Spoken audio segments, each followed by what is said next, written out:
বিশ্বনবী রাহমাতাল লিল আলামিন বলেন, কাল কিয়ামতের দিন হাসরের ময়দানে এমন কিছু মুমিন বান্দা থাকবে যাদের ভিতরে সারা জীবনের আমল সম্পূর্ণভাবে হয়েছে। তাদের আমলনামা যখন মিজানের পাল্লায় মাপা হবে, কেউ বা একটা নেকের কারণে জাহান্নামের অন্তর্ভুক্ত হয়ে যাবে, কেউ বা দুইটা নেকের জন্য জাহান্নামের অন্তর্ভুক্ত হয়ে যাবে, কেউ বা তিনটা নেকের জন্য জাহান্নামের অন্তর্ভুক্ত হয়ে যাবে। হঠাৎ করে বলা হবে, হে আল্লাহর বান্দা, তুমি যদি আর একটা নেক অর্জন করতে পারো, তোমার যদি আর একটা নেক হয়, তাহলে তুমি জান্নাতে যেতে পারবা। দেখো না, এই হাসরের মাঠে তোমার কোনো আপনজন আছে কিনা, যে ব্যক্তি তোমাকে একটা নেক আমল দিয়ে সাহায্য করবে।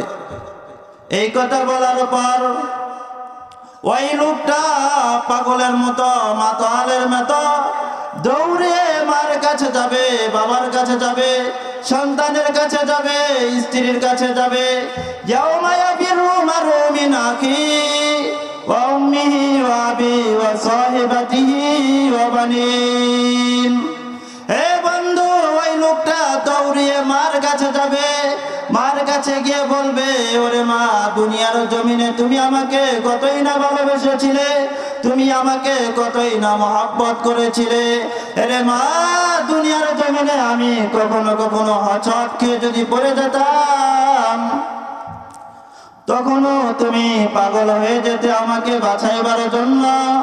আরে মা, আজকে তাকাইয়ে দেখো না, আমি তোমার মহব্বতের সন্তান, একটা নেকের জন্য জাহান্নামের অন্তর্ভুক্ত হয়ে যাচ্ছি।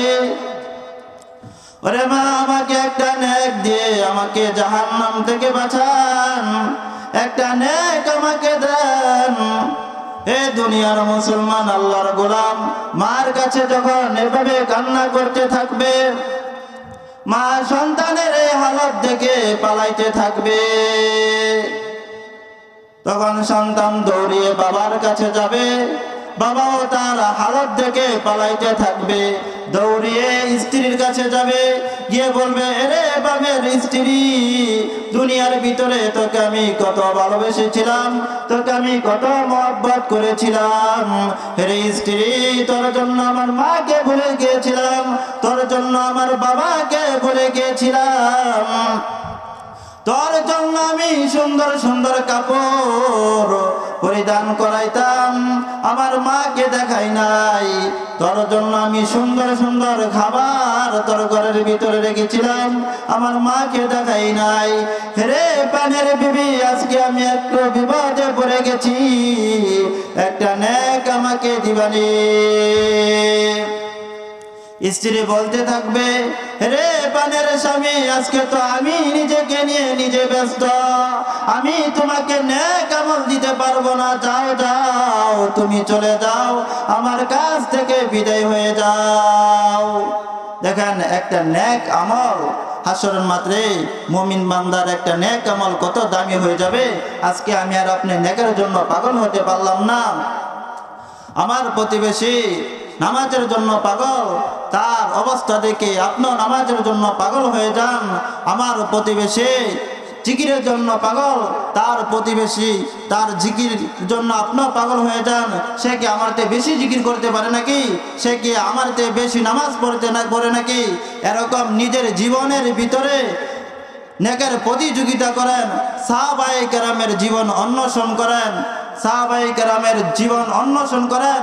সাহাবায়ে কেরাম 24টা ঘন্টায় নেকির ভিতরে ছিল, কথা বলেন ঠিক কিনা? একটা উদাহরণ দিলে বুঝতে পারবেন। আল্লাহর নবী, বিশ্ব নবী, রাহমাতাল লিল আলামিন, আম্মা জান আয়েশা সিদ্দিকা রাদিয়াল্লাহু তাআলা আনহাকে নিয়া পূর্ণিমার চাঁদের রাত্রে কথা বলতেছে।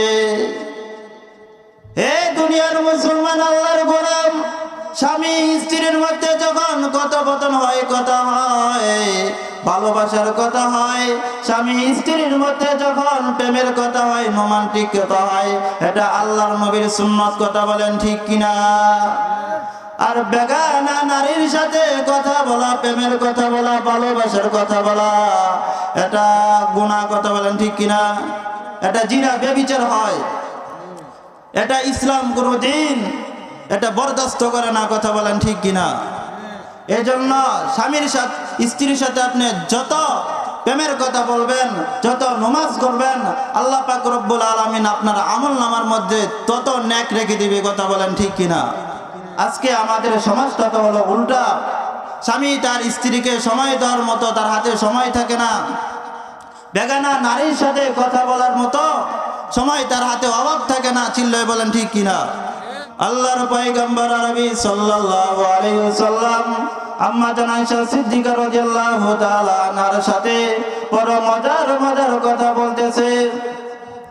আম্মা জান আয়েশা সিদ্দিকা রাদিয়াল্লাহু তাআলা আনহা হঠাৎ করে বলে ফেললেন, ওগো আল্লাহর পয়গম্বর, আজকে আকাশের মধ্যে হাজার হাজার কোটি কোটি তারকা সমূহ দেখা যায়। এ হাজার হাজার কোটি কোটি তারকা সমূহর সমপরিমাণ নেক আমল আপনার কোন সাহাবীদের মধ্যে আছে নাকি? আল্লাহর পয়গম্বর নবী সাল্লাল্লাহু আলাইহি সাল্লাম বললেন, হ্যাঁ অবশ্যই আছে। এই কথাটা যখন বললেন, আম্মা জান আয়েশা সিদ্দিকা রাদিয়াল্লাহু তাআলা আনহা মনে মনে ভাবলেন, এই মুহূর্তে মনে হয় আমার বাপের কথা বলবে। আল্লাহর পয়গম্বর নবী সাল্লাল্লাহু আলাইহি ওয়াসাল্লাম বলেন, হে আয়েশা, আজকে যে আকাশের মধ্যে হাজার হাজার লক্ষ লক্ষ কোটি কোটি তারকা দেখা যায়, এই হাজার হাজার লক্ষ লক্ষ কোটি কোটি তারকা সমূহ নেক আমল আমার ওমরের ভিতরে আছে। আল্লাহর পয়গম্বর যখন স্ত্রীর সামনে যখন ওমরের কথা বললেন, আম্মা জান আয়েশা সিদ্দিকা রাদিয়াল্লাহু তাআলা আনহার চেহারাটা ছিল উজ্জ্বল। যখন ওমরের কথাটা বললেন, তখন চেহারাটা মলিন হয়ে গেছে। এটা শুধু নবীদের স্ত্রীদের ব্যাপার নয়, এটা সারা পৃথিবীর মহিলাদের এটা আলাদা একটা অভ্যাস। আপনি আপনার শ্বশুর বাড়ির যত প্রশংসা করতে পারেন, আপনি আপনার শ্বশুর বাড়ির যত প্রশংসা করবেন, ততই তারা খুশি হয়, কথা বলেন ঠিক কিনা? এজন্য স্বামী স্ত্রীর মধ্যে যখন ঝগড়া হবে, স্ত্রী যখন রাগ করবে, তখন তার মার প্রশংসা করেন, তখন তার বাবার প্রশংসা করেন, তখন তার ভাইয়ের প্রশংসা করবেন, দেখবেন তার রাগ মাটি হয়ে যাবে, সে আপনাকে ভালোবাসতে শুরু করবে, কথা বলেন ঠিক কিনা? আম্মা জান আয়েশা সিদ্দিকা রাদিয়াল্লাহু তাআলা আনহা তার বাবার কথা বলে নাই, এজন্য মনটা বড় খারাপ।